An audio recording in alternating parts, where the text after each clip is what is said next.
favor. Enseguida, rapidita.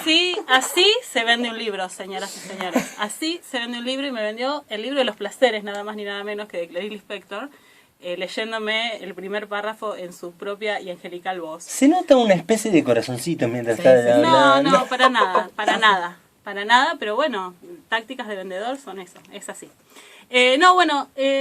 Precisamente ese libro que lo leí esta semana y que me remitió a muchas cuestiones, me encuentro con una frase de otro libro de Michel Petit que dice: de vez en cuando una frase nos lee, nos dice algo de nosotros, nos trae noticias de uno, ¿no?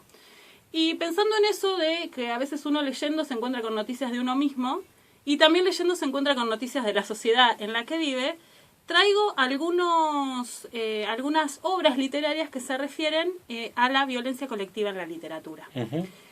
Un tema que está muy candente en estos días, que empezó con los linchamientos y termina también con lo que pasó la semana pasada, en este caso de que lo catalogan como bullying, pero para mí excede el tema del bullying. Entonces me puse a ver en otros momentos de la historia, ¿no? ¿Qué pasó? ¿Qué la justifica? Y cómo se refleja esta en la literatura. Lo que decía Italo Calvino es que el efecto poético se da en ese shock que se siente cuando nos damos cuenta que en la materia escribiente, digamos, en eso que está escrito, transitan fantasmas del individuo y la sociedad. Entonces voy a traer algunos fantasmas de la sociedad que transitan en algunos de estos libros. Y voy a empezar con el cuento fundacional de la literatura argentina, El Matadero. Bueno, como todos saben, gobierno de Rosas, unitarios y federales, la primera gran puja nacional. La historia la escriben los que ganan, así que los unitarios se quedaron con la bandera de la verdad, pero había unas cuantas cosas que reconocerle a Rosas, por ejemplo, que salvó la soberanía nacional en algún momento, cuando se enfrentó a los franceses y a los ingleses a la vez.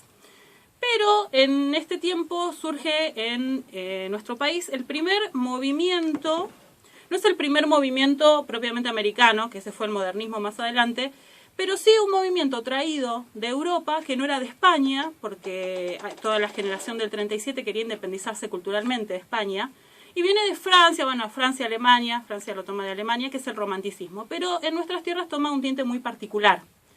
El Matadero es considerado el primer cuento argentino por su estética, no porque no se haya escrito ningún cuento antes, sino por su calidad literaria, ¿no? Eso se aclara. Tiene dos partes. Y además hay una cuestión, se escribió entre el 38 y el 40, se publica en el 71, 30 años después. Pero Echeverría, que era un visionario o un intuitivo o no sé qué, le dio un fuerte tinte realista a ese texto que es básicamente romántico, por lo tanto estaba completamente en vigencia en cuanto al estilístico. Es un texto realista y hasta naturalista, tiene una descripción de costumbres muy fuerte de lo que era la vida en Buenos Aires en ese momento. Obviamente es un texto ideológico. Echeverría estaba parado del lado de los unitarios, no lo ocultaba, y en esta explicitud, digamos, también vamos a ver la claridad desde el lugar donde se para, ¿no? Obviamente todo lo que diga este texto va a estar en contra de Rosas y de los federales, no pensemos que está escrito desde otro lugar. No, y además estaba pensado también desde el proyecto nacional, ¿no es cierto?, de forjar una literatura argentina, apelar a aquellos valores que unificaban. Exactamente, una literatura argentina, pero también muy mirando a Europa como eran los románticos, ¿no? Como esa era la construcción que se estaba dando en ese momento. Exactamente, y que se dio por muchos años y que es controversial, digamos. Lo que quedó plasmado, como dije al principio, la historia la escriben los que ganan, no sabemos qué hubiera pasado. En este texto, por lo tanto, están estigmatizados los federales como salvajes, como la chusma, pero es lo que después vamos a ver con el peronismo, el otro, sí, obviamente, el otro, ¿no? El salvaje, el distinto, el diferente, y siempre lo popular está asociado más para estos grupos que ostentan determinada calidad de élites, por lo menos culturales. El otro es el salvaje, el incivilizado, el que no tiene lugar, porque no trae la verdad iluminada. Exacto. ¿No? Que tampoco trajeron los inmigrantes después, pero esa es otra historia, porque eran los anarquistas. Le salió mal la inmigración a Sarmiento, digamos, lo iba todos los días a la escuela, pero le rasqué. Juan Domingo era, no, Domingo Faustino. Domingo Faustino. Uy, qué furcio. Juan Domingo. Claro. Bueno, cuestión que tiene dos partes. Noé Hitrix dice que la primera parte es la que vale y que la segunda parte, que es la que la conforma realmente como cuento, es como demasiado predecible, la defenestra bastante. La primera parte es un cuadro de costumbres del matadero, de la convalecencia de Buenos Aires en época de Cuaresma, donde se ve claramente la construcción de poder rosista con la Iglesia Católica, que era muy fuerte en ese momento esa unión. Y también donde se ve cómo era la vida en el matadero, esa cuestión, una gran inundación azota Buenos Aires, por lo tanto se suceden toda una serie de hechos alrededor de eso.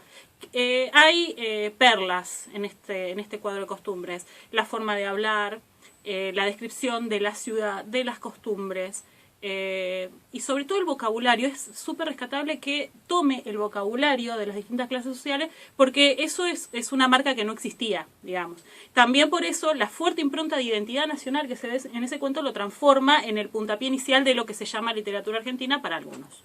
Siempre hablamos de para algunos, ¿no? Sí. Los invito a escuchar un fragmento de esta primera parte del matadero.